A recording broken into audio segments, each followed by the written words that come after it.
ಬಿಡುಗಡೆಯ ಈ ಒಂದು ಸಂದರ್ಭದಲ್ಲಿ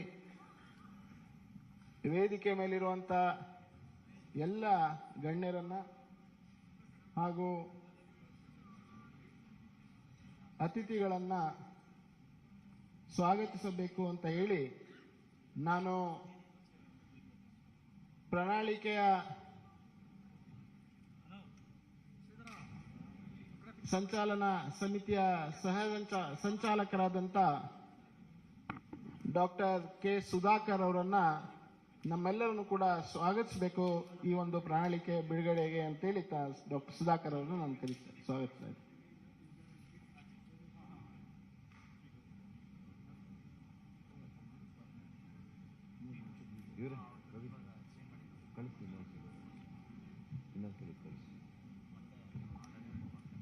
ಎಲ್ಲರಿಗೂ ನಮಸ್ಕಾರ. ನಮ್ಮೆಲ್ಲರ ರಾಷ್ಟ್ರೀಯ ಭಾರತೀಯ ಜನತಾ ಪಕ್ಷದ ಅಧ್ಯಕ್ಷರು ಸನ್ಮಾನ್ಯ ಶ್ರೀ JP ನಡ್ಡಾಜಿ ಅವರೇ, ನಮ್ಮ ನಾಯಕರು ಮಾನ್ಯ ಮುಖ್ಯಮಂತ್ರಿಗಳು ಶ್ರೀ ಬಸವರಾಜ ಬೊಮ್ಮಾಯಿ ಅವರೇ,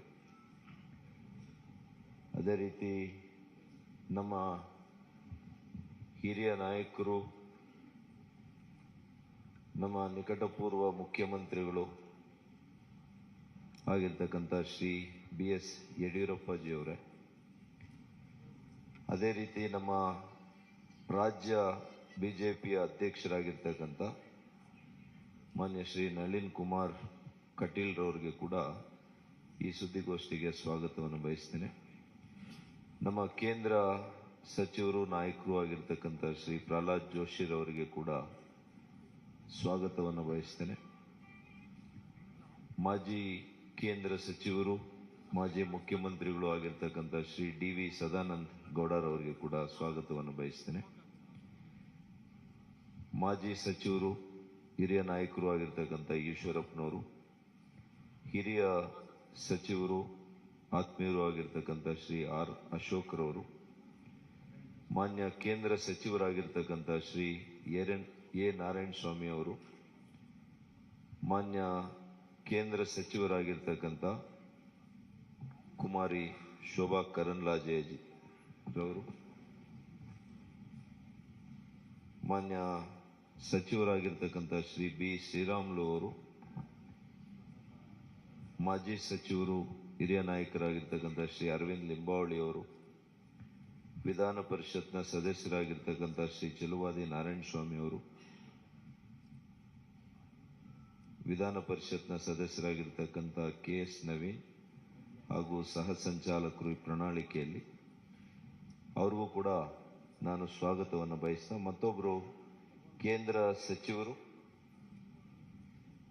ಪ್ರಣಾಳಿಕೆಯಲ್ಲಿ ಬಹಳಷ್ಟು ನಮಗೆ ಸಹಕಾರವನ್ನು ನೀಡಿರ್ತಕ್ಕಂಥ ಶ್ರೀ ಭಗವಂತ್ ಖೂಬಾಜಿರವರಿಗೆ ಕೂಡ ವಿಶೇಷವಾಗಿರ್ತಕ್ಕಂಥ ಸ್ವಾಗತವನ್ನು ಬಯಸ್ತಾ, ಕೇಂದ್ರದಿಂದ ಬಂದಿರತಕ್ಕಂಥ ಅನೇಕ ಹಿರಿಯ ಮುಖಂಡರುಗಳು, ರಾಜ್ಯಸಭಾ ಸದಸ್ಯರುಗಳು, ಸಂಸದರು, ವಿವಿಧ ವಿಭಾಗಗಳ ಮುಖ್ಯಸ್ಥರು ಆಗಿರ್ತಕ್ಕಂಥ ಎಲ್ರಿಗೂ ಕೂಡ ಸ್ವಾಗತವನ್ನು ಬಯಸ್ತಾ, ಇವತ್ತು ಈ ಪ್ರಣಾಳಿಕೆ ಬಿಡುಗಡೆಯ ಒಂದು ಕ್ಷಣಗಣನೆ ಇರೋದ್ರಿಂದ ಇವತ್ತು ನಮ್ಮ ರಾಷ್ಟ್ರೀಯ ಅಧ್ಯಕ್ಷರು, ನಮ್ಮ ಮಾನ್ಯ ಮುಖ್ಯಮಂತ್ರಿಗಳು, ನಮ್ಮೆಲ್ಲ ನಾಯಕರುಗಳು ಕೂಡ ಇವತ್ತು ಬಿಡುಗಡೆ ಮಾಡೋರಿದ್ದಾರೆ.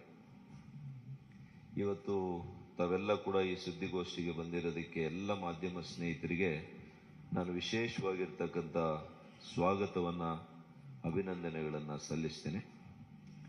ಅದೇ ರೀತಿ ಕಳೆದ ಕೆಲವು ತಿಂಗಳುಗಳಿಂದ ನಮ್ಮ ಪಕ್ಷ ಪ್ರಣಾಳಿಕೆಯನ್ನು ತಯಾರು ಮಾಡುವಾಗ ಇದು ನೈಜತೆಯಿಂದ ಕೂಡಿರಬೇಕು. ಈ ರಾಜ್ಯದ ಪ್ರತಿಯೊಬ್ಬ ವ್ಯಕ್ತಿ, ಪ್ರತಿಯೊಂದು ವಿಭಾಗದಲ್ಲಿ ಕೂಡ ಅವರ ಸಲಹೆಗಳನ್ನು ಪಡೆದು ಅವರಿಗೆ ಉಪಯೋಗ ಆಗುವಂಥ ರೀತಿಯಲ್ಲಿ ಈ ನಾಡನ್ನು ಕಟ್ಟಬೇಕು. ನವ ಕರ್ನಾಟಕದಿಂದ ನವ ಭಾರತವನ್ನು ನಿರ್ಮಾಣ ಮಾಡುವಂಥ ಆಶಯದೊಂದಿಗೆ ನಮ್ಮ ಮಾನ್ಯ ಪ್ರಧಾನಮಂತ್ರಿಗಳು ನರೇಂದ್ರ ಮೋದಿ ಅವರು ಹೇಳಿರೋ ಹಾಗೆ ಇವತ್ತು ಈ ರಾಜ್ಯವನ್ನು, ಈ ನಾಡನ್ನು ಕಟ್ಟುವಾಗ ಮುಂದಿನ 25 ವರ್ಷಗಳ ದೃಷ್ಟಿಕೋನವನ್ನು ಇಟ್ಕೊಂಡು ಯುವಕರಿಗೆ ಸಬಲೀಕರಣದ ಮೂಲಕ, ಸಮಾಜದ ಸಬಲೀಕರಣದ ಮೂಲಕ ನಮ್ಮ ಆಡಳಿತವನ್ನು ನಾವು ನೀಡಿ ಅದರ ಮೂಲಕ ಸಂಪದ್ಭರಿತ ಕರ್ನಾಟಕ ಆಗಬೇಕು ಅನ್ನುವಂಥ ವಿಚಾರದಲ್ಲಿ ನಾವು ಈ ಪ್ರಣಾಳಿಕೆಯಲ್ಲಿ ಸಿದ್ಧ ಮಾಡಿದ್ದೇವೆ. 38 ವಿವಿಧ ಕ್ಷೇತ್ರಗಳಲ್ಲಿ ಸುಮಾರು 170 ವಿಧಾನಸಭಾ ಕ್ಷೇತ್ರಗಳಲ್ಲಿ ನಾವು ಸಲಹೆ ಸಂಗ್ರಹವನ್ನು ಮಾಡಿದ್ದೇವೆ. ನಮಗೆ ಆಶ್ಚರ್ಯ ಆಯಿತು. ಇವತ್ತು ಆನ್ಲೈನ್ನಲ್ಲಿ ವೆಬ್ಸೈಟ್ನ ಮೂಲಕ 29,306 ಸಲಹೆಗಳು ನಮಗೆ ಇಲ್ಲಿವರೆಗೂ ಕೂಡ ಬಂದಿದ್ದಾವೆ. ವಾಟ್ಸ್ಆ್ಯಪ್ ಮೂಲಕ ಬಂದಿದ್ದಾವೆ, ಮಿಸ್ಡ್ ಕಾಲ್ಸ್ ಮೂಲಕ ಬಂದಿದ್ದಾವೆ. ಒಟ್ಟು 6 ಲಕ್ಷ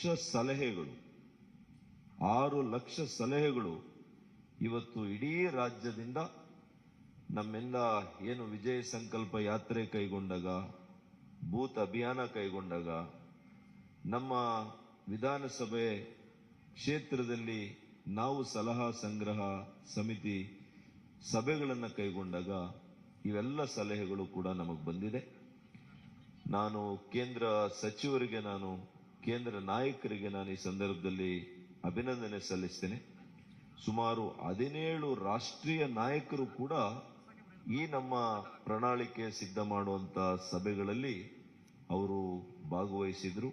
ಅವರಿಗೆ ವಿಶೇಷ ಕೃತಜ್ಞತೆಯನ್ನ ನಾನು ಅರ್ಪಿಸ್ತೇನೆ. ಅದೇ ರೀತಿ ಆಯಾ ವಿಷಯ ತಜ್ಞರು, ವಿಶೇಷವಾಗಿರ್ತಕ್ಕಂತಹ ಪರಿಣಿತರು, ಇವ್ರ ಕಡೆಯಿಂದ ಕೂಡ ನಾವು ಚರ್ಚೆ ಮಾಡಿ ಸುಮಾರು 900 ಸಲಹೆಗಳು ಅವ್ರ ಕಡೆಯಿಂದ ಕೂಡ ಬಂದಿದ್ದಾವೆ. ಮತ್ತು ಅದರ ಜೊತೆಗೆ 50 ಸೆಕ್ಟೋರಲ್ ಎಕ್ಸ್ಪರ್ಟ್ಸ್ ಅಂತ ಇದ್ರು.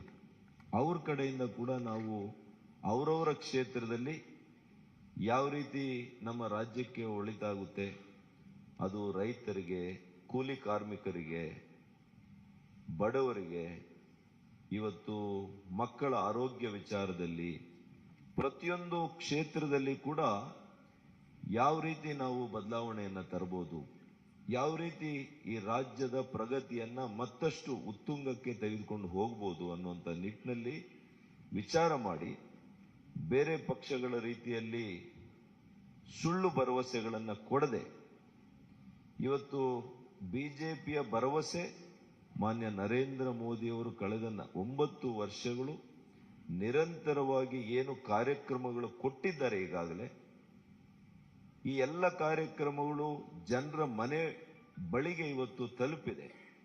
ಅದೇ ಇವತ್ತು ಜನರು ನಮ್ಮ ಮೇಲಿಟ್ಟಿರ್ತಕ್ಕಂಥ ವಿಶ್ವಾಸ. ಹಾಗಾಗಿ ನಮ್ಮ ಭರವಸೆಯಲ್ಲಿ ಅವರಿಗೆ ವಿಶ್ವಾಸ ಇದೆ. ಬೇರೆ ಪಕ್ಷಗಳು ಈ ರೀತಿಯ ಭರವಸೆಗಳನ್ನ ಬೇರೆ ರಾಜ್ಯಗಳಲ್ಲಿ 13 ರಾಜ್ಯಗಳಲ್ಲಿ ಕೊಟ್ಟಿದ್ದಾರೆ. ಆದರೆ ಆ ಪಕ್ಷಗಳನ್ನ ಆ ರಾಜ್ಯಗಳಲ್ಲಿ ತಿರಸ್ಕಾರ ಮಾಡಿದ್ದಾರೆ.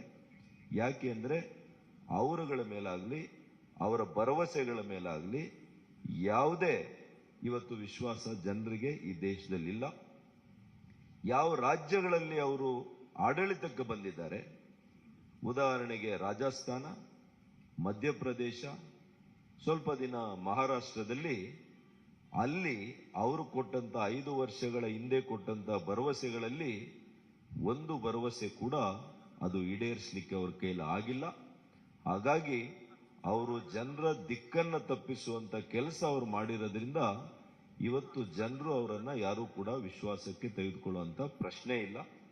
ಇವತ್ತು ನಾವು ಆರೋಗ್ಯಯುಕ್ತ ನಾಡನ್ನ ಮಾಡಬೇಕು, ಸಂಪದ್ಭರಿತ ನಾಡನ್ನ ಮಾಡಬೇಕು, ಯುವಕರಿಗೆ ಅವ್ರ ಕಾಲ ಮೇಲೆ ನಿಂತು ಆರ್ಥಿಕ ಚೈತನ್ಯ ಸಬಲೀಕರಣ ಮಾಡಬೇಕು, ಮಹಿಳೆಯರನ್ನ ಮುಖ್ಯ ವಾಹಿನಿಗೆ ತರಬೇಕು, ಮತ್ತು ದಯನೀಯ ಸ್ಥಿತಿಯಲ್ಲಿರ್ತಕ್ಕಂತಹ ವಯೋವೃದ್ಧರು, ಇವತ್ತು ಅಂಗವಿಕಲರು ಮತ್ತು ಇವತ್ತು ವಿಧವೆಯರು, ಇವರಿಗೆ ವಿಶೇಷವಾಗಿರ್ತಕ್ಕಂಥ ಉತ್ತೇಜನವನ್ನ ಇವತ್ತು ನಮ್ಮ ರಾಷ್ಟ್ರೀಯ ನಾಯಕರು, ನಮ್ಮ ಅಧ್ಯಕ್ಷರು, ಮಾನ್ಯ ಮುಖ್ಯಮಂತ್ರಿಗಳು ಏನೆಲ್ಲ ಇವತ್ತು ಘೋಷಣೆಯನ್ನ ಮಾಡ್ತಾರೆ, ಇದು ನೈಜತೆಯಿಂದ ಕೂಡಿರ್ತಕ್ಕಂಥದ್ದು.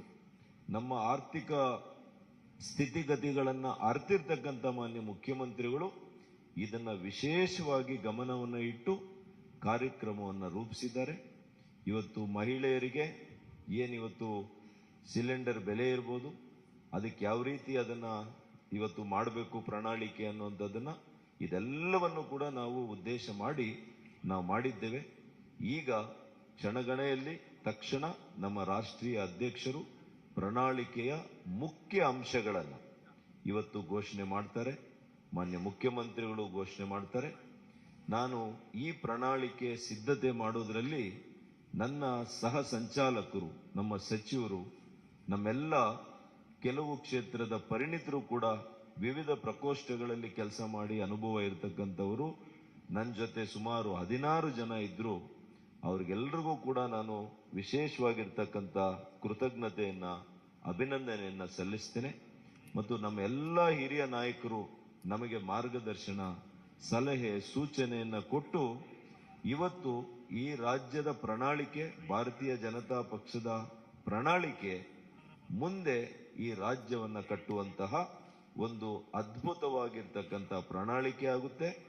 ನಾವು ಭಗವದ್ಗೀತೆಯನ್ನ ಎಷ್ಟು ಭಕ್ತಿಯಿಂದ ಇವತ್ತು ನಾವು ನೋಡ್ತೇವೆ, ಅಷ್ಟೇ ಭಕ್ತಿಯಿಂದ ಇವತ್ತು ನಮ್ಮ ಪ್ರಣಾಳಿಕೆಯನ್ನ ನಾವು ಇವತ್ತು ಕಂಡುಕೊಳ್ತೀವಿ ಅಂತ ಹೇಳಿ ಇವತ್ತು ನನ್ನ ಮಾತನ್ನು ಮುಗಿಸ್ತೀನಿ. ನಮಸ್ಕಾರ.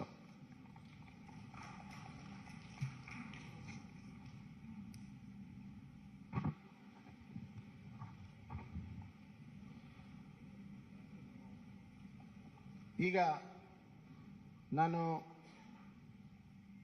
ನಮ್ಮ ರಾಷ್ಟ್ರೀಯ ಅಧ್ಯಕ್ಷ ಆದಂಥ ಸನ್ಮಾನ್ಯ ಶ್ರೀ JP ನಡ್ಡಾಜಿ ಅವರನ್ನ ನಮ್ಮ ಪ್ರಜಾ ಪ್ರಣಾಳಿಕೆಯನ್ನ ಬಿಡುಗಡೆಯನ್ನ ಮಾಡಬೇಕು ಮತ್ತು ವೇದಿಕೆ ಮೇಲಿರುವಂಥ ನಮ್ಮ ಎಲ್ಲ ನಾಯಕರುಗಳು ಕೂಡ ತಮ್ಮ ಮುಂದಿರುವಂಥ ಪ್ರಣಾಳಿಕೆಯನ್ನ ಬಿಡುಗಡೆ ಮಾಡಬೇಕು ಅಂತೇಳಿ ನಾನು ಅವರೆಲ್ಲರಲ್ಲಿ ವಿನಂತಿಯನ್ನು ಮಾಡ್ತೀನಿ. I request honourable national president Shri JP ನಡ್ಡಾಜಿ to kindly release the manifesto of Bharatiya Janata Party.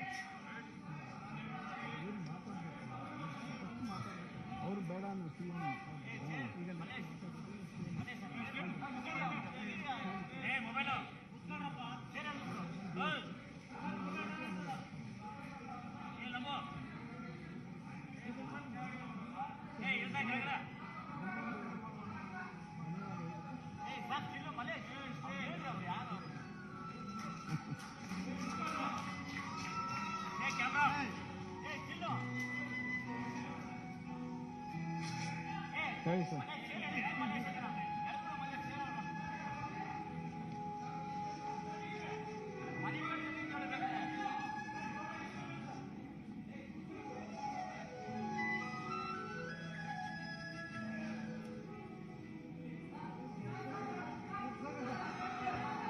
ಇಲ್ಲಿ ಬನ್ನಿ ಸರ್.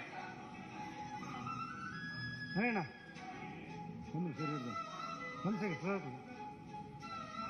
ಮುಂದೆ ಸರ್ ಸರ್ ಮುಂದೆ ಬನ್ನಿ ಜಾಗ ಮಾಡಿಸ್ತೀನಿ ಸರ್. ಸರ್ ಸ್ವಲ್ಪ ಹಾಂ ಬನ್ನಿ ನವೀನ್ ಬನ್ನಿ ಸರಿ.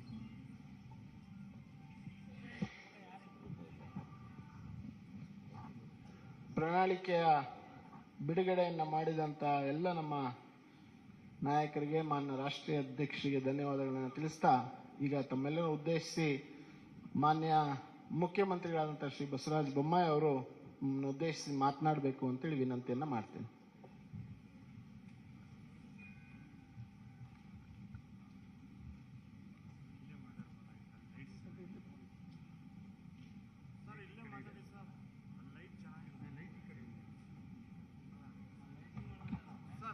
ಸರ್ ಲೈಟ್ ಈ ಕಡೆ ಇದೆ ಬನ್ನಿ ಸರ್, ಈ ಕಡೆ ಬನ್ನಿ, ಈ ಕಡೆ ಬನ್ನಿ ಸರ್, ಲೈಟ್ ಇದೆ ಸರ್, ಅಲ್ಲಿ ಲೈಟ್ ಚೆನ್ನಾಗಿಲ್ಲ.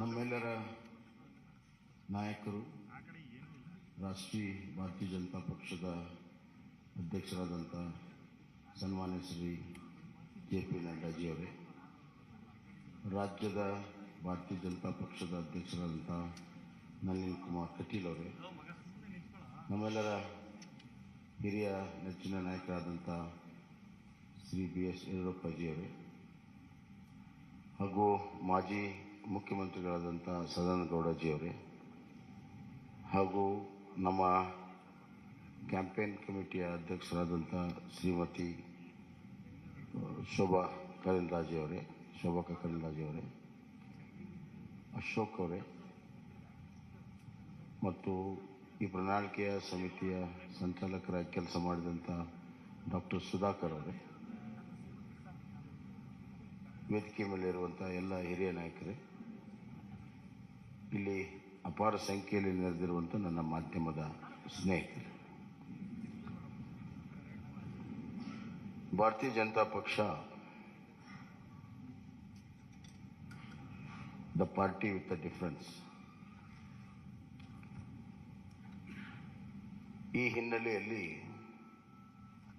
ಇಡೀ ರಾಷ್ಟ್ರದ ಆಡಳಿತ ಚುಕ್ಕಾಣಿ ಹಿಡಿದಿರುವಂಥ ಒಂದು ಪಕ್ಷ, ರಾಜ್ಯದಲ್ಲಿ ಆಡಳಿತ ಮಾಡುತ್ತಿರುವಂಥ ಒಂದು ಪಕ್ಷ,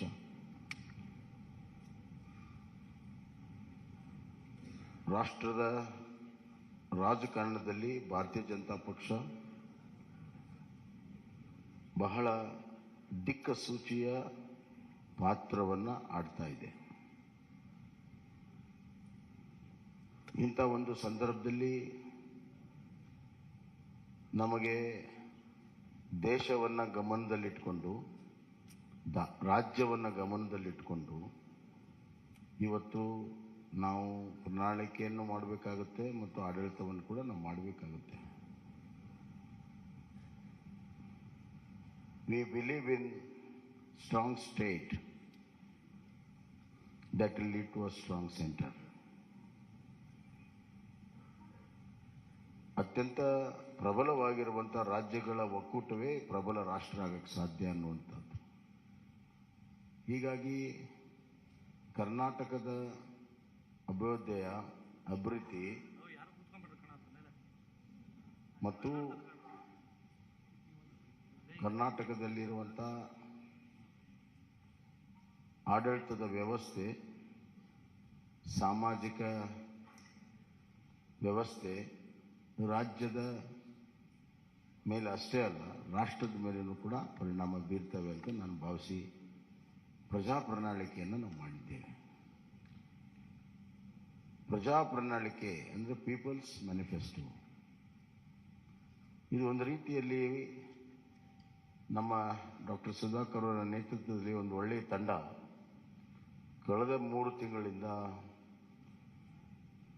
ಬೇರೆ ಬೇರೆ ಹಂತದಲ್ಲಿ ಸಾಮಾನ್ಯ ಜನರಿಂದ ಹಿಡಿದು ಪರಿಣಿತರವರೆಗೂ ಎಲ್ಲರ ಅಭಿಪ್ರಾಯವನ್ನು ಪಡ್ಕೊಂಡು ಆನ್ಲೈನ್ ಲಕ್ಷಾಂತರ ಜನರಿಗೆ ಅಭಿಪ್ರಾಯ ಕೊಡೋದಕ್ಕೆ ಅವಕಾಶಗಳನ್ನು ಮಾಡಿಕೊಟ್ಟು ಜನರ ಭಾವನೆ, ಜನರ ಧ್ವನಿ ಇದರಲ್ಲಿ ಅಳವಡಿಸಿ ಇದು ನಿಜವಾಗ್ಲೂ ಕೂಡ ಪ್ರಜಾ ಪ್ರಣಾಳಿಕೆಯಾಗಿ ಹೊರಹೊಮ್ಮಿದೆ ಅಂತ ನಾನು ಭಾವಿಸಿದ್ದೇನೆ. ಒಂದು ಪ್ರಣಾಳಿಕೆ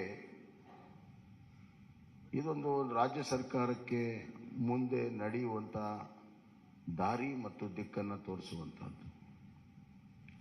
ಈ ಮಧ್ಯೆ ಹಲವಾರು ಪ್ರಮುಖ ಘಟನೆಗಳು ನಡೆದಾಗ ಅದರ ತಕ್ಕ ಹಾಗೆ ಆಡಳಿತವನ್ನು ಕೂಡ ನಾವು ಮಾಡಬೇಕಾಗ್ತದೆ. ಉದಾಹರಣೆಗೆ ಕಳೆದ ಬಾರಿ 2018ರ ಚುನಾವಣೆ ಪೂರ್ವದ ಪ್ರಣಾಳಿಕೆಯ ಸಂದರ್ಭದಲ್ಲಿ ಯಾರೂ ಕೂಡ ಕೋವಿಡನ್ನು ನಿರೀಕ್ಷೆ ಮಾಡಿರಲಿಲ್ಲ.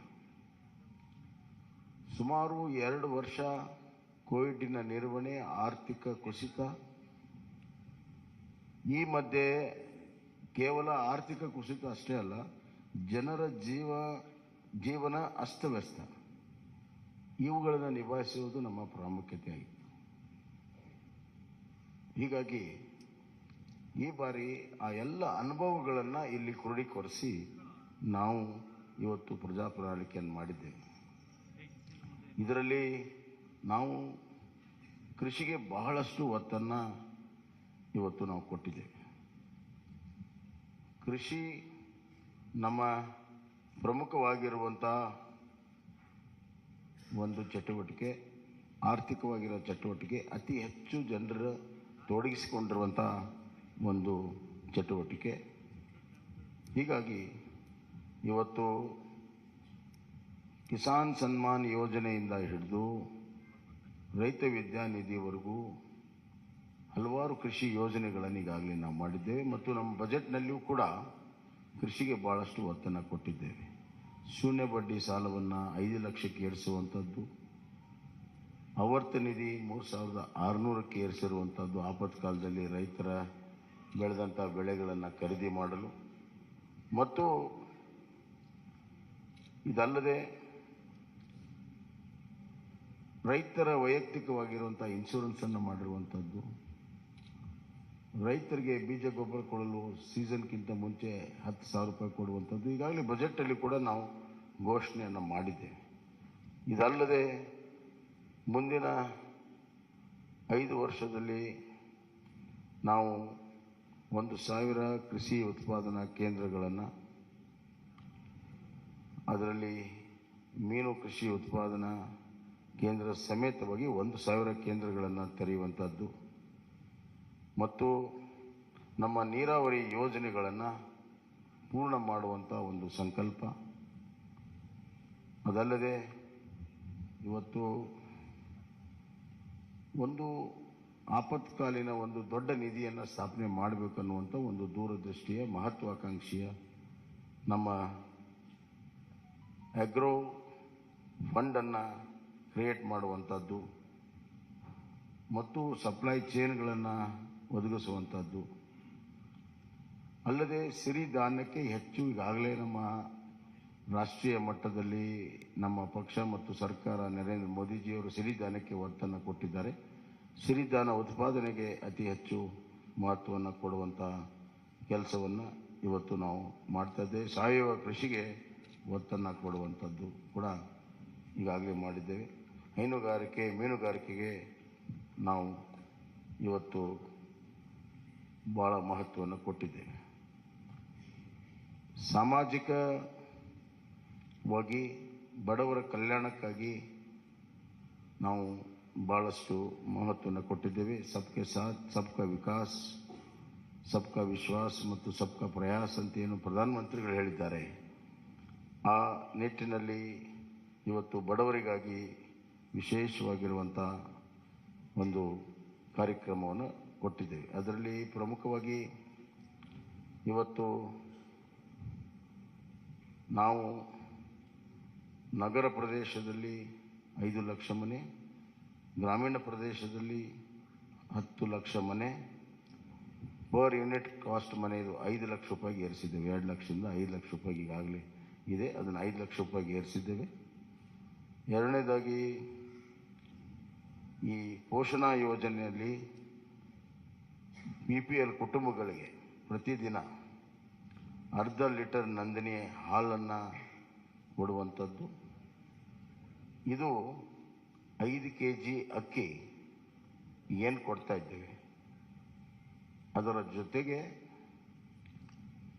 ಇನ್ನು 5 kg ಸಿರಿಧಾನ್ಯವನ್ನು ಕೊಡ್ತಾ ಇದ್ದೀವಿ. ಅಂದರೆ ಒಟ್ಟು 10 kg ನಾವು ಪಡಿತರ ವ್ಯವಸ್ಥೆಯಲ್ಲಿ ಕೊಡ್ತೀವಿ. 5 kg ಅಕ್ಕಿ, 5 kg ಸಿರಿಧಾನ್ಯ, ಒಟ್ಟು 10 kg.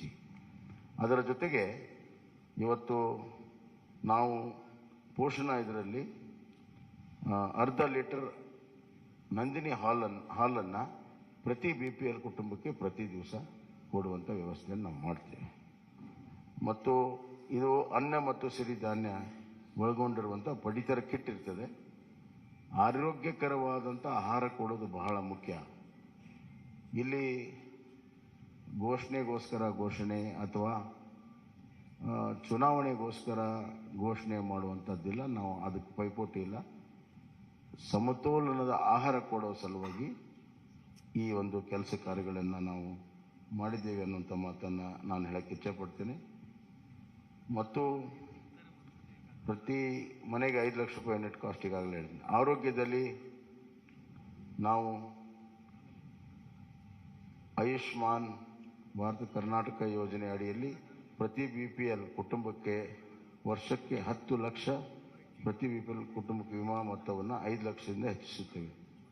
ಈಗಾಗಲೇ ಆಯುಷ್ಮಾನ್ ಕಾರ್ಡ್ನಲ್ಲಿ 5 ಲಕ್ಷ ರೂಪಾಯಿ ಇದೆ, ಲಿಮಿಟು 5 ಲಕ್ಷ ರೂಪಾಯಿ ಇದೆ ಇನ್ಶೂರೆನ್ಸ್ದು. ಅದನ್ನು 10 ಲಕ್ಷ ರೂಪಾಯಿಗೆ ನಾವು ಏರಿಸ್ತಾ ಇದ್ದೇವೆ. ಅಂದರೆ ನಮ್ಮ ಕರ್ನಾಟಕ ಸರ್ಕಾರ ಅದಕ್ಕೆ 5 ಲಕ್ಷ ರೂಪಾಯಿ ಅಷ್ಟು ಇನ್ಶೂರೆನ್ಸ್ಗೆ ಮೊತ್ತವನ್ನು ಕೊಡ್ತೀವಿ ಅಂತ. ಹೀಗೆ ಹಲವಾರು ಯೋಜನೆಗಳನ್ನು ಇವತ್ತು ನಾವು ಮಾಡಿದ್ದೇವೆ. ಹಿರಿಯ ನಾಗರಿಕರಿಗೆ ಆರೋಗ್ಯ ತಪಾಸಣೆ ಮಾಡುವಂಥದ್ದು, ಮಿಷನ್ ಸ್ವಾಸ್ಥ್ಯ ಕರ್ನಾಟಕ ಮತ್ತು ಎಲ್ಲ ತಾಲೂಕುಗಳಲ್ಲಿ ಕಿಮೋಥೆರಪಿ ಡಯಾಲಿಸಿಸ್ ಸೇವೆ ಸಿಗುವಂಥದ್ದು ಈಗೆಲ್ಲ ತಾಲೂಕಿನಲ್ಲಿಲ್ಲ. ಬರುವಂಥ ದಿನಗಳಲ್ಲಿ ಕಿಮೋಥೆರಪಿ ಮತ್ತು ಡಯಾಲಿಸಿಸ್ ಮಾಡುವಂಥದ್ದು. ಶಿಕ್ಷಣಕ್ಕೆ ಭಾಳಷ್ಟು ಒತ್ತನ್ನು ನಾವು ಕೊಟ್ಟಿದ್ದೇವೆ. NEP ಈಗಾಗಲೇ ಕರ್ನಾಟಕ ಮೊದಲನೇ ರಾಜ್ಯ ಇದೆ ಅದನ್ನು ಅಳವಡಿಸಿರುವಂಥದ್ದು. NEP ಇದರಲ್ಲಿ ನಾವು ಶಿಕ್ಷಣಕ್ಕೆ GSDPಯ 6ರಷ್ಟು ನಮ್ಮ ಅನುದಾನ ಬರುವಂಥ ದಿನಗಳಲ್ಲಿ ಇರ್ತದೆ ಅನ್ನುವಂಥ ಮಾತನ್ನು ಈ ಸಂದರ್ಭದಲ್ಲಿ ಹೇಳಕ್ಕೆ ಇಚ್ಛೆಪಡ್ತೇನೆ. ಎಲ್ಲ ವಿವರಗಳು ಇಲ್ಲಿ ಪ್ರಕಟವಾಗಿದ್ದಾವೆ, ಎಲ್ಲವನ್ನು ನಾನೇ ಹೇಳಬೇಕಂತಿಲ್ಲ.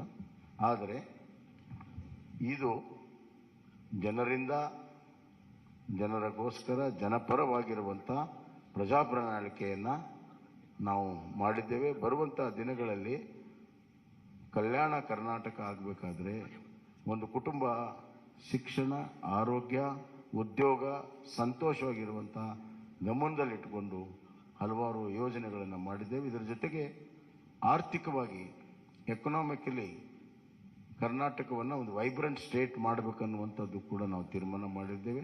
ಪ್ರಧಾನಮಂತ್ರಿಗಳ $1 ಟ್ರಿಲಿಯನ್ಗೆ $5 ಟ್ರಿಲಿಯನ್ $1 ಟ್ರಿಲಿಯನ್ ಕಾಂಟ್ರಿಬ್ಯೂಷನ್ ಕರ್ನಾಟಕ ಮಾಡಬೇಕನ್ನುವಂಥ ಗುರಿಯಿಂದ ಅದರಲ್ಲಿ ಇಂಡಸ್ಟ್ರಿಯಲೈಸೇಷನ್ನು ಮತ್ತು IT, BT ಎಲ್ಲ ಸೆಕ್ಟರಲ್ಲೂ ಕೂಡ ನಾವು ಹೆಚ್ಚಿನ ಒಂದು ಪ್ರೋತ್ಸಾಹ ಕೊಡುವಂಥದ್ದು ಕೂಡ ನಾವು ಮಾಡಿದ್ದೇವೆ. So economical infrastructure, social infrastructure and taking care of the vulnerable section, SC, ST, poor people, women, youth, hige, and ultimately the farmer is a very important factor in this growth engine. 1% growth in agriculture leads to 4% growth in manufacturing and 10% in service sector. We believe in it and we have worked out this. ಆದ್ದರಿಂದ ಇದೊಂದು ಪ್ರಜಾ ಪ್ರಣಾಳಿಕೆ ಜನ ಸ್ವೀಕಾರ ಮಾಡ್ತಾರೆ, BJPಗೆ ಬೆಂಬಲವನ್ನು ಕೊಡ್ತಾರೆ, ಮತ್ತೆ BJPಗೆ ಸರ್ಕಾರ ಮಾಡುವಂಥ ಅವಕಾಶವನ್ನು ಕರ್ನಾಟಕದಲ್ಲಿ ಸಂಪೂರ್ಣ ಬಹುಮತದಿಂದ ಕೊಡ್ತಾರೆ ಅಂತ ವಿಶ್ವಾಸವನ್ನು ವ್ಯಕ್ತಪಡಿಸಿ ನನ್ನ ಮಾತನ್ನು ಮುಗಿಸ್ತೇನೆ.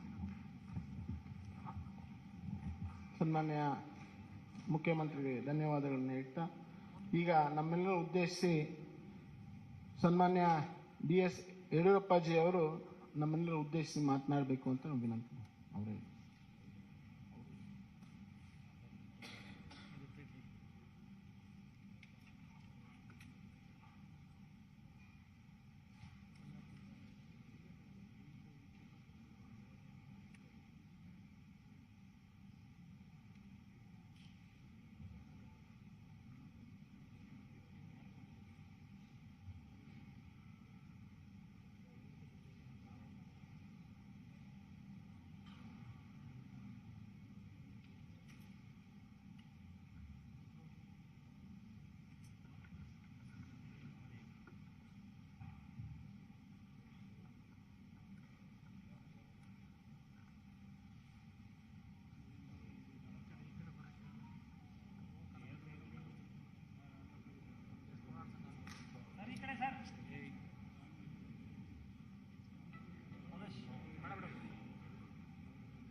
ಸನ್ಮಾನ್ಯ ರಾಷ್ಟ್ರೀಯ ಅಧ್ಯಕ್ಷರಾದಂಥ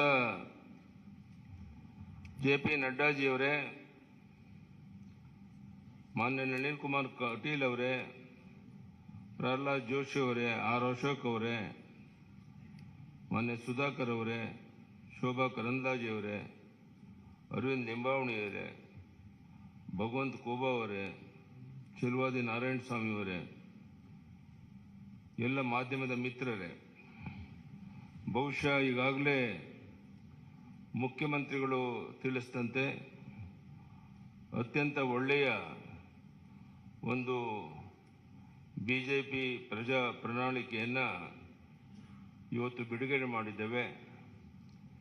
ಎಲ್ಲ ವರ್ಗದ ಜನರಿಗೆ ಅನುಕೂಲ ಆಗೋ ರೀತಿಯಲ್ಲಿ ರೈತರ, ಮಹಿಳೆಯರ ಸಬಲೀಕರಣವನ್ನು ಕಣ್ಮುಂದೆ ಇಟ್ಕೊಂಡು ಈ ಬಡ್ಜೆಟನ್ನು, ಈ ಒಂದು ಪ್ರಜಾ ಪ್ರಣಾಳಿಕೆಯನ್ನು ಬಿಡುಗಡೆ ಮಾಡಿದ್ದೇವೆ. ರಾಜ್ಯದ ಉದ್ದಗಲಿಕ್ಕೆ ಇದರ ಮಾಹಿತಿಯನ್ನು ತಿಳಿಸೋದ್ರ ಮೂಲಕ ಮತ್ತೊಮ್ಮೆ ಕರ್ನಾಟಕದಲ್ಲಿ BJP 125-130 ಸೀಟನ್ನು ಗೆದ್ದು ಸರ್ಕಾರವನ್ನು ರಚನೆ ಮಾಡುವಂಥದ್ದು ನಿಶ್ಚಿತ. ಆ ದಿಕ್ಕಿನಲ್ಲಿ ಈ BJP ಪ್ರಜಾ ಪ್ರಣಾಳಿಕೆ ತುಂಬ ಅನುಕೂಲಕರವಾಗಿದೆ. ಇದೆಲ್ಲವನ್ನ ಜನರಿಗೆ ಮನವರಿಕೆ ಮಾಡುವಂಥ ದೊಡ್ಡ ಜವಾಬ್ದಾರಿ ನಮ್ಮ ಕಾರ್ಯಕರ್ತರ ಮೇಲಿದೆ. ಅದನ್ನು ಮಾಡಿ ಈ ಬಾರಿ ದೊಡ್ಡ ಒಂದು ಅಂತರದಲ್ಲಿ ನಾವು BJPಯನ್ನು ಗೆಲ್ಲಿಸಿ, ನಾನು ಹೇಳ್ತಾ ಇರ್ತೇನೆ ಯಾವಾಗಲೂ, ಸೂರ್ಯಚಂದ್ರ ಇರೋದೆಷ್ಟು ಸತ್ಯನೋ ಅಷ್ಟೇ ಸತ್ಯ. BJP ಮತ್ತೊಮ್ಮೆ ಕರ್ನಾಟಕದಲ್ಲಿ 125-130 ಸೀಟನ್ನು ಗೆದ್ದು ಅಧಿಕಾರಕ್ಕೆ ಬರುವಂಥದ್ದು ನಿಶ್ಚಿತ.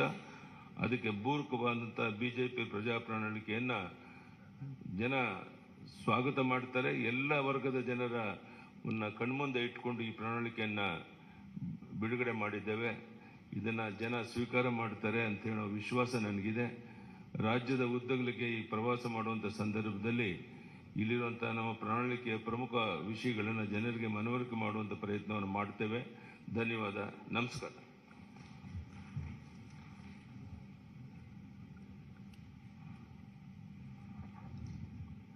ನಮ್ಮೆಲ್ಲರನ್ನ ಉದ್ದೇಶಿಸಿ ಮಾತನಾಡಿದಂಥ ಶ್ರೀ BS ಯಡಿಯೂರಪ್ಪಾಜಿ ಅವರಿಗೆ ವಂದನೆಗಳನ್ನು ತಿಳಿಸ್ತಾ, ಈಗ ನಮ್ಮೆಲ್ಲರನ್ನ ಉದ್ದೇಶಿಸಿ ನಮ್ಮ ಭಾರತೀಯ ಜನತಾ ಪಾರ್ಟಿಯ ರಾಷ್ಟ್ರೀಯ ಅಧ್ಯಕ್ಷರು, ನಮ್ಮೆಲ್ಲರ ನಾಯಕರು ಆದಂಥ ಸನ್ಮಾನ್ಯ ಶ್ರೀ ಜಗತ್ ಪ್ರಕಾಶ್ ನಡ್ಡಾಜಿ ಅವರು ತಮ್ಮನ್ನು ಉದ್ದೇಶಿಸಿ ಮಾತನಾಡಬೇಕು ಅಂತೇಳಿ ನಾನು ಅವರಿಗೆ ವಿನಂತಿಯನ್ನು ಮಾಡ್ತೀನಿ. I now ಹಂಬಲಿ request our beloved national president Shri Jagat Prakash Nadda ji to kindly address the media on the release of our Praja Pranalike.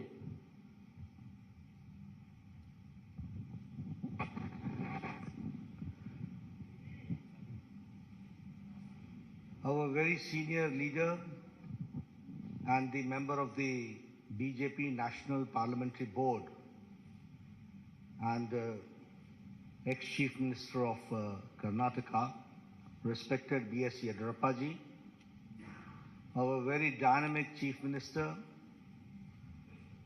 who is leading the state, Shri Basavaraj Bommai, our very active and people and workers friendly President Shri Nalin Katil ji, our Minister in the central government and my colleague in the Lok Sabha, Shri Prahlad Joshi ji, my senior colleague, ex-Chief Minister and an ex-Minister in the Government of India, Shri Sadanand Gowda ji, Minister in the Government of India and the Chairman of the Campaign Committee, Kumari Shobha Karandlaje ji, Shri Ashwat Narayan Swami ji, Shri Bhagwat Kuba ji, Shri K. Sudhakar ji, Arvind Limbawali ji, Narayan Swami ji, K.S. Naveen ji, senior members on the dais, and the friends from the media, print media and electronic media. It is indeed a matter of great opportunity for me. A few minutes back, I got the opportunity to release the manifesto of the Bharatiya Janata Party for the ensuing elections in Karnataka. First of all, as my colleague Sudhakarji said, that this manifesto has not been formulated, drafted, or the content has not been created in any air-conditioned room. A due exercise has been done, and after a great amount of toil and perseverance by our workers who visited every nook and corner of the state, got the suggestions, and connected to the thousands of households that this content has been created, which is in the form of this manifesto. Here I would also like to remind you that when Yediyurappa ji took over and later on Mr. Bommai continued, and when the baton was handed over to him, I can say that the Bharatiya Janata Party government converted the calamity into an opportunity. The pandemic of COVID-19, the floods, all that was converted into an opportunity. And if I speak in Hindi, I'll say, आपदा को अवसर में बदलने का काम येदियुरप्पा जी और बोम्मई जी ने किया. And because of that, we can say that now Karnataka is reaching a 1 trillion economy that we have to understand. One thing more I would like to say here is about the 6 years of the Indian National Congress misrule, where the good work done by Bharatiya Janata Party was a great setback because of the reverse gear government of Siddaramaiah, which ruled the state. We should also remember that during Siddaramaiah's regime, it was the looting of the natural resources, it was letting the criminal and antisocial elements run amok, and appeasing a certain section of the society only to consolidate their vote bank and playing the politics of vote bank. When I talk about the reverse gear government, we remember 2014 to 2019, where all the good policies of Prime Minister Modi's government was brought to halt in Karnataka. And that was the black day when the Karnataka saw. Here I would like to explain in detail also, because you will say that I am giving a very passing sweeping statement. But it is not a passing sweeping statement. I would like to give you and quantify my contention which I am saying. And when I say so, I will say tab or ab. Then and now, we have to understand the difference. And utilizing the opportunity, I would like to make it very clear that when Prime Minister Modi had asked about the Pradhan Mantri Kisan Samman Nidhi, where the people of Karnataka were to get the benefit of it, the Siddaramaiah government sent the names, and the number of the names of the Kisan and the farmer was on record 1717. This is called halting the development.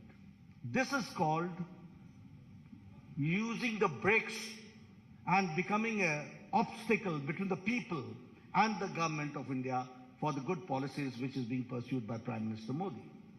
And here I would like to also suggest you that now, when Yediyurappa ji came to the power, and later on the baton was handed over to Mr. Bommai, 15,000 crores have been spent for 54 lakh farmers, where 6,000 is being given in Pradhan Mantri Kisan Samman Nidhi, and 4,000 is given as a top-up by Bommai government, by Yediyurappa government, and 10,000 rupees is given to 54 lakh farmers of Karnataka. This is a classic example of double engine government. If I talk about Yashasvi scheme, which was started by my very senior leader, whom we are very proud of, Mr. Yediyurappa, that Yashasvi scheme was scrapped by Congress party. And in 2018, the insurance scheme was scrapped and it was only revived by the Bharatiya Janata Party government, and it ensured a registration of 32 lakh farmers. So we have to understand what do we mean by double engine. If we have got double engine, there is a trouble engine. We are there for development, they are for the reverse gear. We are there to give the pace to the development, they are there to put brakes to the development. That we have to understand. If I talk about the Bhagya Lakshmi Yojana, it was for a secure future of the girl child, and giving 3,000 rupees annual fixed deposit in their name. Almost 3 lakh beneficiaries, women were there, 3 lakh children were there. And when the Congress government came, that is the Siddaramaia's most anti-people government came, then the Bhagya Lakshmi scheme was reduced to 65,000. And when again Yediyurappa ji came to power and Bommai ji came to power, now I am happy to share with you that almost 3 lakh children are insured under Bhagya Lakshmi Yojana. This change has taken place. If I talk about foreign direct investment, I am happy to share with you. When I say that it's a 1 trillion economy Karnataka is reaching, I would also like to share that Karnataka is now, under the leadership of Yediyurappa ji and Bommai ji, is now where the foreign direct investment is, Karnataka is number 1 in foreign direct investment. And in Congress regime, it was 1,75,000 lakh crores, and now it is 3,21,000 lakh crores. That we have to understand. If I talk about the average irrigation budget, it was 11,600 crore during Congress regime, and now it is 21,201 crore, which is an increase of 80%. That we have to understand. If I talk about the establishment of health and wellness centers, I was the health minister at that point of time when Siddaramaiah was the chief minister. And with a lot of push by the government of India and by the support of government of India, the Congress regime could only open 548 health and wellness centers were operationalized. But under Bommai ji's regime, health and wellness centers has reached the number of 8,618. This is the pace of the government in the health sector that we have to understand. During Congress regime, there was a breakdown of law and order, and the PFI was given a free hand to terrorize people, and you will be astonished to know that Bengaluru became the second most unsafe city for women in India, and that was the time when Mr. Siddaramaiah withdrew 175 criminal cases against PFI, Popular Front of India. But when BJP came, PFI was banned, NIA was given a free hand, and 41,000 security cameras were installed across the city, enhancing women's safety. I'm giving you the statistics, the data, which says that how we are working and how we want to bring the change. When I talk about the double engine, we are delivering best without rest, and the achievements of the government of India and government of Karnataka I would like to share with you. Bommai ji started this Raita Vidya Yojana, and 725 crore worth scholarship of 11 lakh children were given to farmers' sons, landless, to the farmers, to the landless, to the laborers, to the weavers, to the fishermen, to the cab drivers, to the auto rickshaw drivers, under the scheme of Vidya Nidhi scheme, which is Vidya Nidhi Yojana. If I talk about the development, as Mr. Bommai had talked about, that the farmers are getting 10,000 per year, in which 15,000 crores is being directly transferred to the Kisan, 6,000 from the government of India, 4,000 from the government of Karnataka, which comes to 10,000 rupees per year. That we have to understand. The revolutionary changes have taken place. We have talked about the economic nyaya, justice, economic justice, and now we are talking about the social justice. It was a long pending demand, but it was under Chief Minister Bommai that the SC got the reservation, scheduled caste got the reservation enhanced from 15% to 17%, 2% enhanced.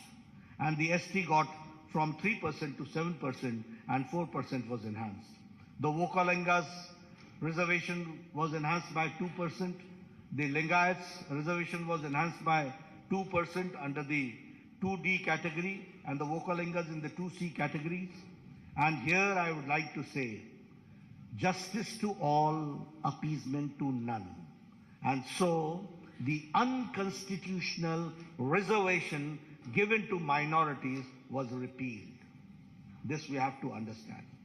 And the double engine government delivered justice to the long pending issues. I'm talking about the long pending issues, which no government had the audacity to even touch these issues. They ignored it once for all. But when BJP government came, we tried to resolve, and the Upper Bhadra lift irrigation project, which was allocated the first installment of 5,300 crores and by the union budget. And the same way, Kalasa Banduri project, the state budget gave 1,000 crores. And if I talk about the Upper Krishna phase 3, 5,000 crores were given and were allocated.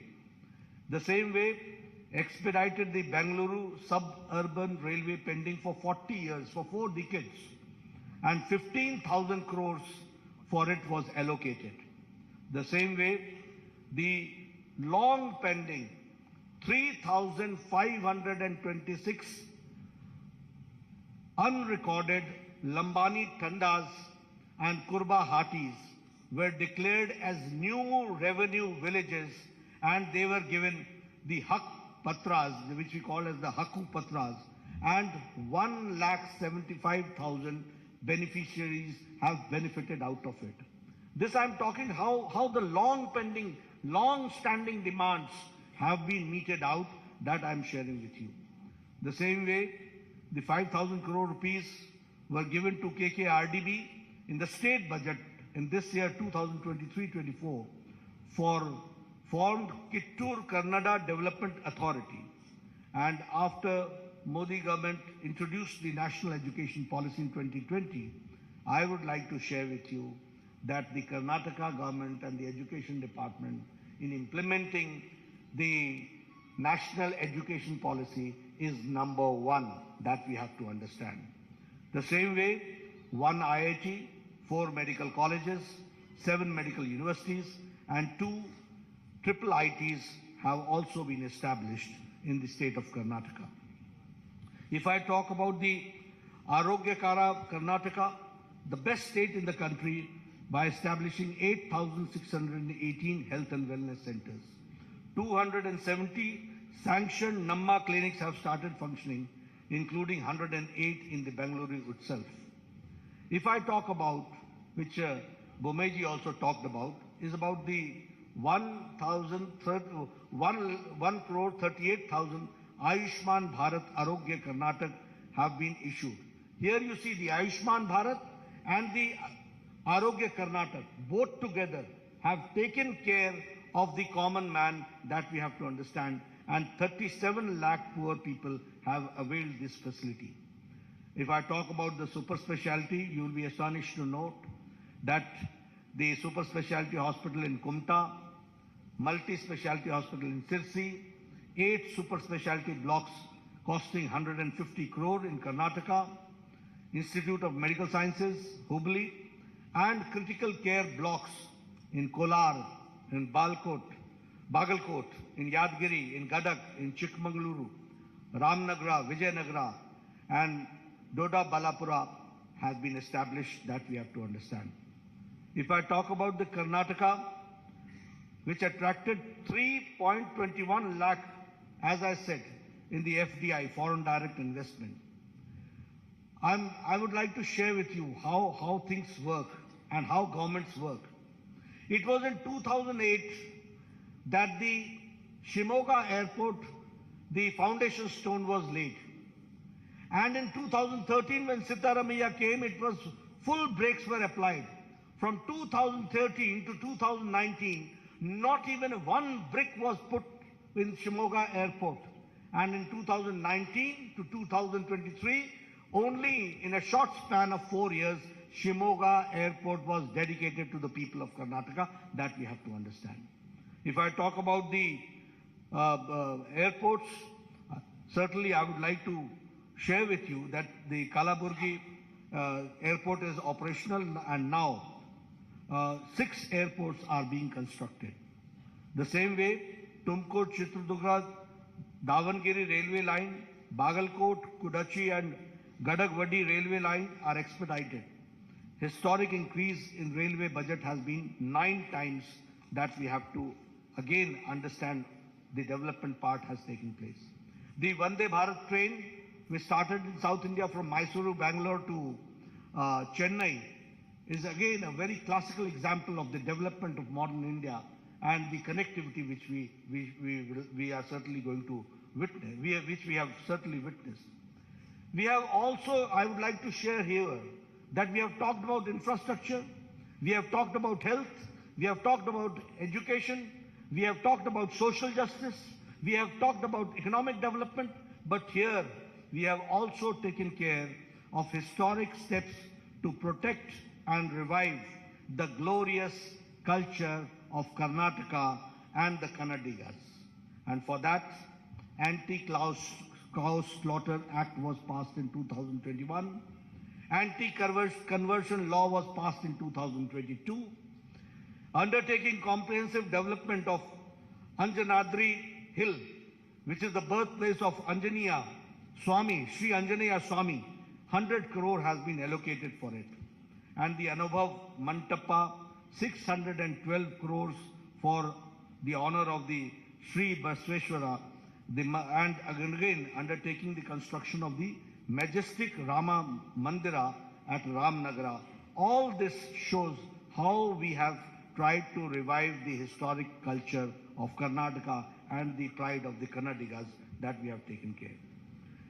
Now introducing the manifesto, coming to the manifesto, you'll say that I've gone a long way only to give you the background. What does the seriousness of a manifesto means? Why I've elaborated and elucidated all these points in detail? Because you should understand that how governments work, who are the people behind putting the brakes in the development of Karnataka, who are the people who have who shed their crocodile tears and the reality is something different. Who are the people who are anti-Karnataka and Kannadiga? That we have to understand. And that is why I elucidated with facts and with data in front of you. But when I introduce this manifesto, which is, as we call it, as the Praja Ya BJP Ya Praja Pranalike, which means it is a people's manifesto. And when I say that it is Pranalike, the people's manifesto, it is built on the solid foundation of development. It is a manifestation of the double engine government, how the double engine government works.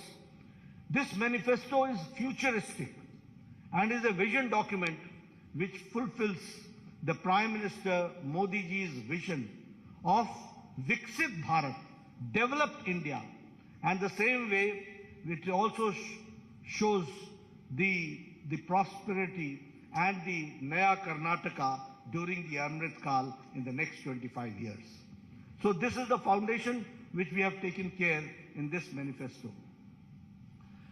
Here I would also like to share with you that the manifesto is different from the Congress, which talks about guarantees, which has an outdated warranty.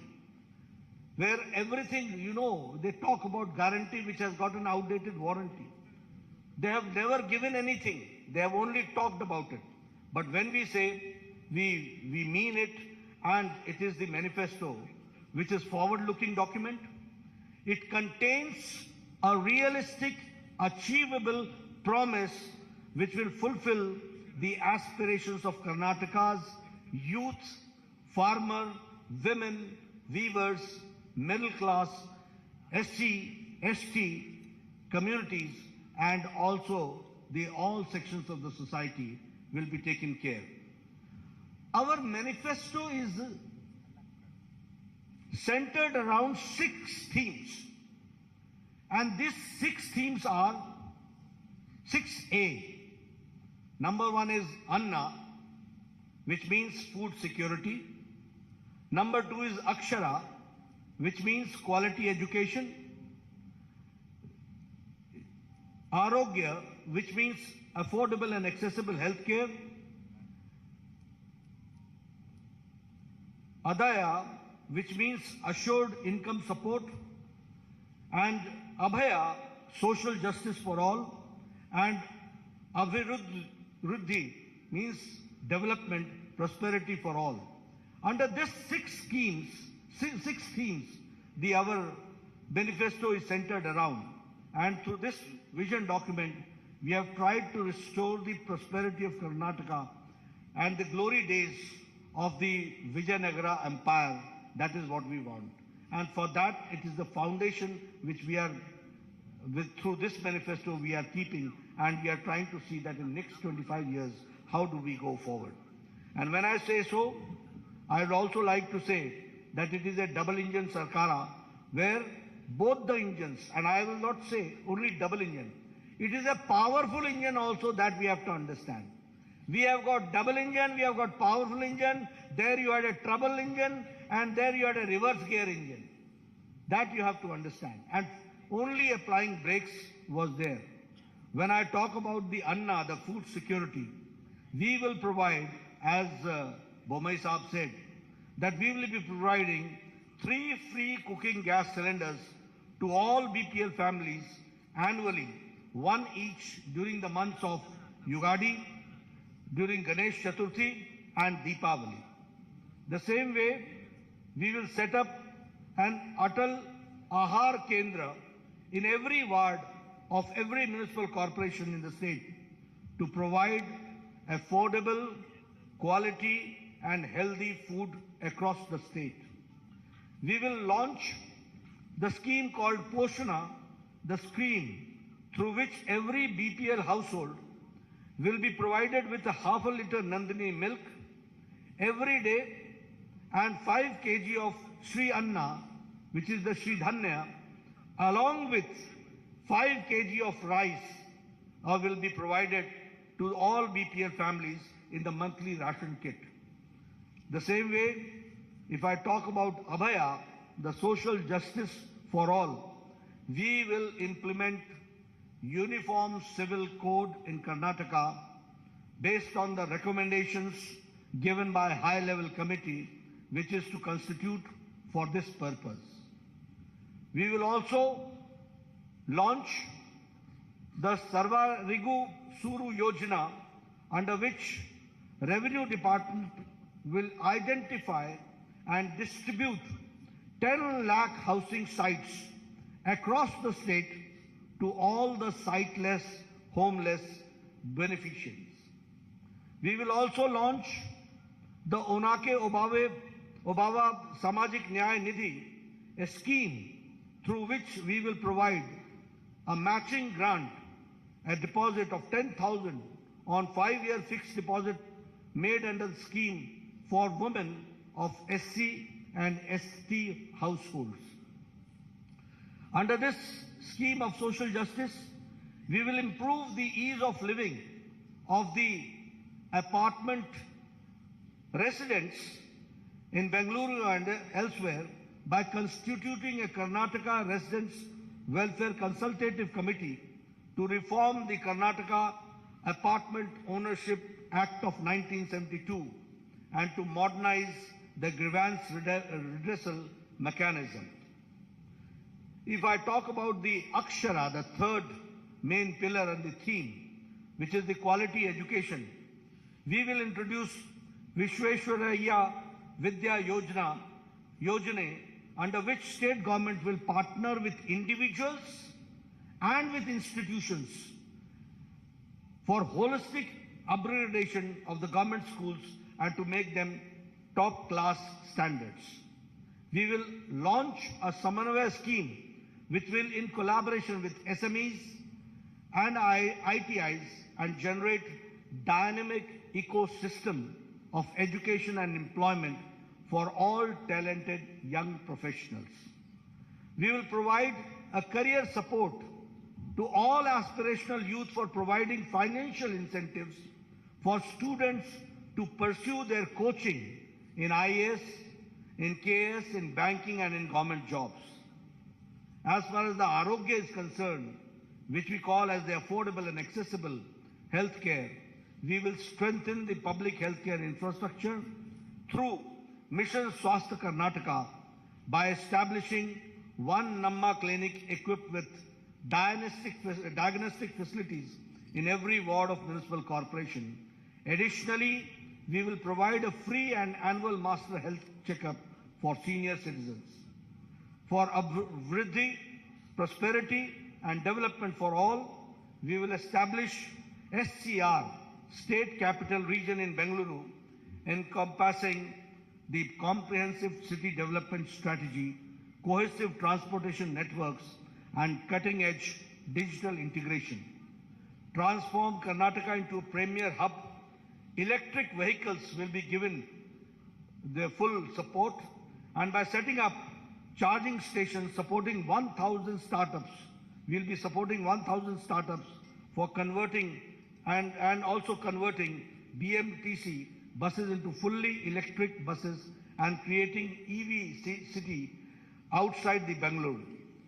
We will set up 30,000 crore for K Agriculture Fund to establish micro cold storage facilities, agro processing units in all Gram Panchayats, undertake modernization and digitization of APMCs, accelerate farm mechanization, establish 5 new agro-industry clusters and 3 new food processing parks supported by 1,000 strong FPOs.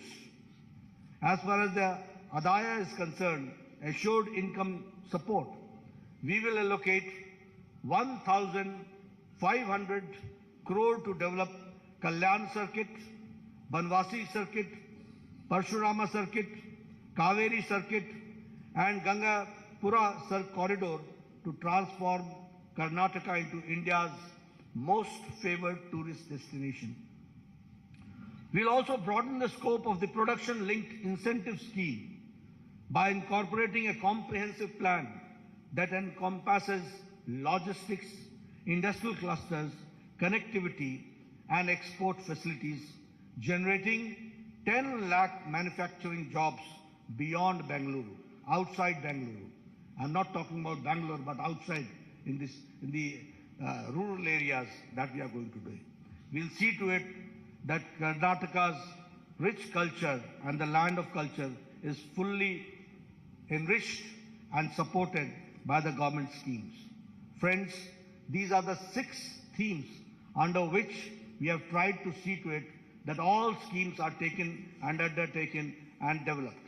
I would also like to share with you that we will be undertaking the Jan Sevaks program, where we will be appointing 10 youths across 5,000 Gram Panchayats, 5 youth at every ward in corporations, in youth for every ward in city municipal corporations, and in municipalities for effective implementation of state and central scheme programs. That is what we are going to do. So friends, I have tried to be comprehensive, and under the 6 themes, I have tried to see to it what we'll do for the income generation, what we'll do for social justice, what we'll do for education, what we'll do for health, and what we'll do for the common man to come forward and to empower the common man and the women. That we have tried to share with you. The manifesto's details are there. Later on, you will go through it, and your questions we'll take. Thank you very much for giving me a patient hearing.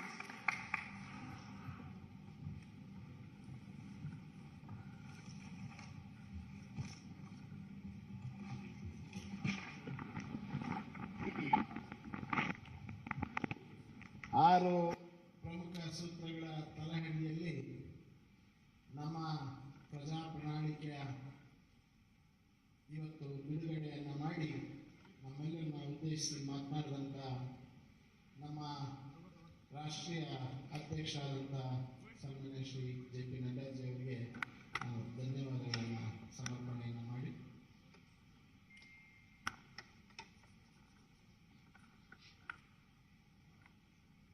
ಈಗ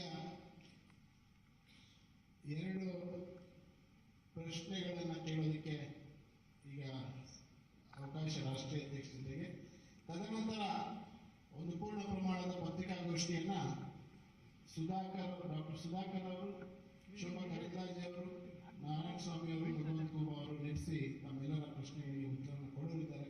ರಾಷ್ಟ್ರೀಯ ಅಧ್ಯಕ್ಷ ಮುಂದಿನ ಕಾರ್ಯಕ್ರಮಕ್ಕೆ ತೆರಳುವ ಸಮಯದ ಅಭಾವದ ಕಾರಣಕ್ಕೋಸ್ಕರ 2 ಪ್ರಶ್ನೆಗಳನ್ನು ನಾವು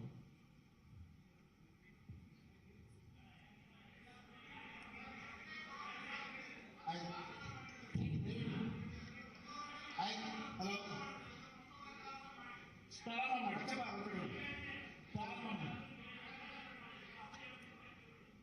ಪ್ರಾರಂಭ ಮಾಡಿ ದಯವಿಟ್ಟು ಕ್ಷಮಿಸಿ ಪ್ರಾರಂಭ